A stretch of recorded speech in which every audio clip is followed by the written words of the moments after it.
नमस्कार, मैं शालिनी शाक्या और आप देख रहे हैं SPN 9 न्यूज।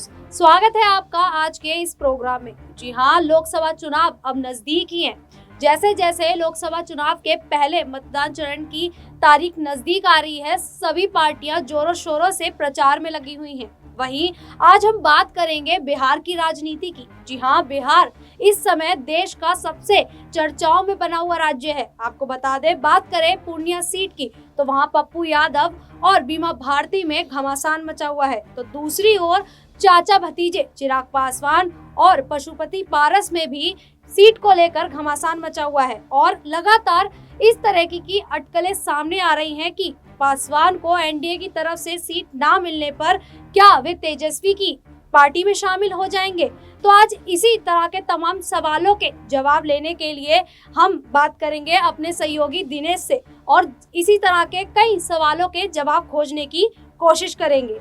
तो दिनेश जी, स्वागत है सबसे पहले तो आपका। और आज हम बात करने वाले हैं चिराग पासवान और पशुपति पारस को लेकर। जिस तरीके से बिहार में बीजेपी सरकार को, गठबंधन को 40 सीटें मिली गई थी, जिसमें एनडीए को 17 सीटें मिली हैं, वहीं जेडीयू को 16 सीटें मिली हैं।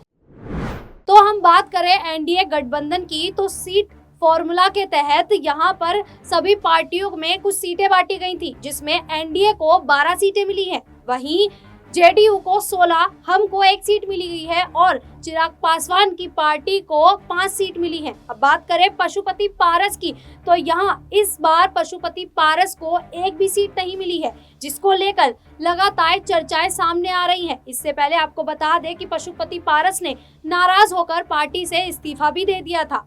अब बात करेंगे कि क्या पशुपति पारस चिराग पासवान का साथ देते नजर आएंगे या कहीं ना कहीं लालू प्रसाद यादव के साथ, तेजस्वी यादव के साथ समझौता करते नजर आएंगे। इसी तरह के तमाम सवालों के जवाब जानने के लिए आज हमारे साथ हमारे सहयोगी दिनेश मौजूद है और इनसे जानेंगे कि क्या कुछ हो सकता है, चिराग पासवान को पशुपति पारस समर्थन देंगे या नहीं। हाँ, देखिए, जिस तरीके से लगातार जो कोशिशें हो रही हैं चिराग पासवान की तरफ से कि यदि चाचा पशुपति पारस उनके साथ गठबंधन में शामिल हो जाते हैं तो कहीं ना कहीं जो पासवान वोट बैंक का बिखराव है वो एकजुट हो सकता है। 2024 के लोकसभा चुनाव में एनडीए गठबंधन ने जिस तरीके से सीट शेयरिंग के फॉर्मूले के तहत 17 सीटों पर भारतीय जनता पार्टी को उम्मीदवार उतारने पर यहाँ पर सहमति जताई, 16 सीटें जेडीयू के खाते में गई हैं, 5 सीटें, ये बड़ी बात है शालिनी, यहाँ पर 5 सीटें चिराग पासवान, जिनके पास वर्तमान में महज एक सांसद है, जमुई की सीट से खुद चिराग पासवान सांसद है, जबकि 5 सीटें उनको दे दी गई है गठबंधन के जरिए। और कहीं ना कहीं ये जो चिराग पासवान परिवार जो है, इसमें कहीं ना कहीं जो फूट डली थी उसका फायदा भारतीय जनता पार्टी उठाना चाहती है। दूसरी तरफ आपको मैं बता दूं कि यहाँ जो जिस तरीके से पशुपति पारस को दरकिनार किया गया, मुकेश साहनी को दरकिनार किया गया, उपेंद्र कुशवाहा एक बड़ा रोल निभा सकते थे, वो भी कहीं दिखाई नहीं दे रहे हैं। तो यार ये पूरा जो घटनाक्रम है, इसको साधने के लिए भारतीय जनता पार्टी ने एक चक्रव्यूह रचा है। नीतीश कुमार को फिर से सरकार बनाने के लिए मजबूर किया कि लोकसभा चुनाव में यदि आपकी पार्टी को बेहतर प्रदर्शन करना है तो हमारे साथ आपको गठबंधन करना होगा। और नीतीश कुमार ने 28 जनवरी 2024 को यही फैसला किया कि अब भारतीय जनता पार्टी के साथ सरकार बना ली जाए।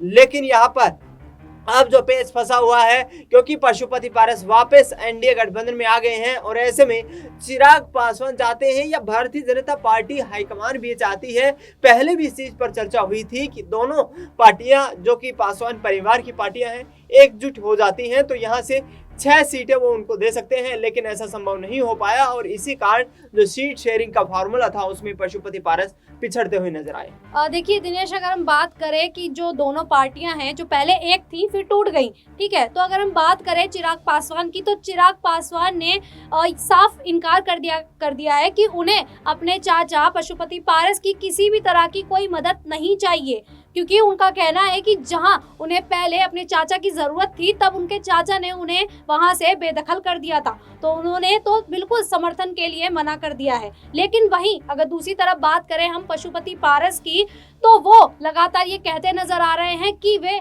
चिराग पासवान का समर्थन देंगे और हो सका तो वो हाजीपुर से उनके लिए चुनाव प्रसार भी करेंगे। देखिए, जिस तरीके से 13 मार्च के दिन जब चुनाव की तारीखों का ऐलान हुआ था, उस दौरान भारतीय जनता पार्टी ने अपनी जो सीट शेयरिंग की सूची थी वो जारी की थी और उस दौरान पशुपति पारस को करारा झटका लगा था।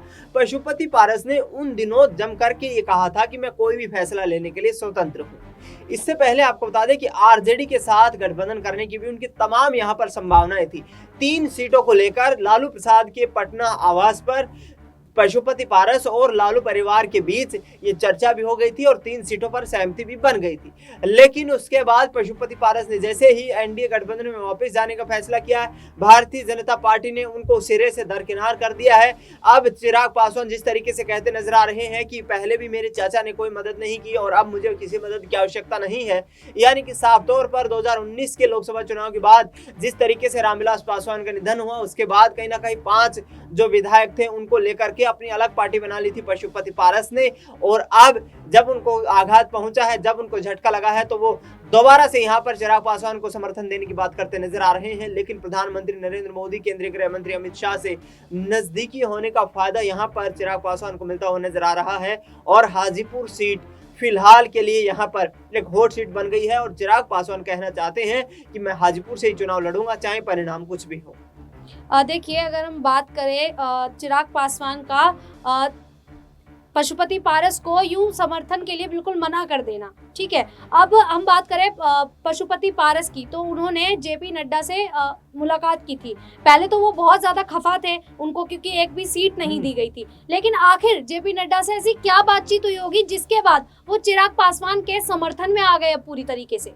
देखिए, जिस तरीके से यहाँ पर शालिनी जो जेपी नड्डा से मुलाकात हुई है, उसके बाद कहीं ना कहीं यही चर्चाएं हुई हैं कि लोकसभा चुनाव में जैसे ही यदि एनडीए गठबंधन की दोबारा से सरकार बनती है और भारतीय जनता पार्टी प्रचंड बहुमत के साथ चुनाव में फिर से एक बार बाजी मार करके आती है, तो कहीं ना कहीं जो पशुपति पारस है उनको फिर से एक बड़ा पद दिया जा सकता है। इससे पहले भी उनको जो केंद्रीय मंत्रिमंडल में शामिल किया गया था, लेकिन जैसे ही सीट शेयरिंग के फॉर्मूले के तहत उनको एक भी सीट नहीं दी गई, उन्होंने मंत्री पद से भी यहाँ पर इस्तीफा दे दिया था और उसके बाद अपनी पार्टी को भी एनडीए गठबंधन से दूर कर लिया था।